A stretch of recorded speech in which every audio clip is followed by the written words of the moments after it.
30,000च्या बजेटमध्ये एक असा फोन येतोय जो फ्लॅगशिप फोनची वाट लावू शकतो.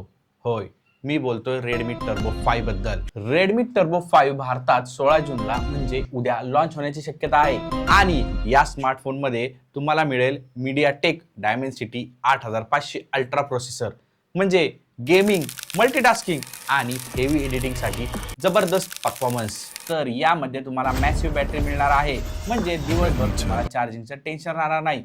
तसेच या स्मार्टफोनमध्ये मिळणार आहे 120 हर्ट्झचा AMOLED डिस्प्ले. स्क्रोलिंग, गेमिंग आणि नेटफ्लिक्स बघताना एकदम स्मूथ एक्सपिरियन्स होणार आहे. प्राइस असू शकते 29,000 ते 35,000च्या दरम्यान. या प्राइस रेंजमध्ये याची टक्कर होणार आहे iQOO Neo series, OnePlus Nord series आणि पोकोची F सिरीज सोबत. पण खरी गोष्ट म्हणजे जर रेडमीने कॅमेरा आणि सॉफ्टवेअर चांगलं दिलं तर हा फोन 2026 मधला best value for money smartphone ठरू शकतो. जर तुम्हाला फोन घ्यायचा असेल तर तुम्ही हा फोन घ्याल का?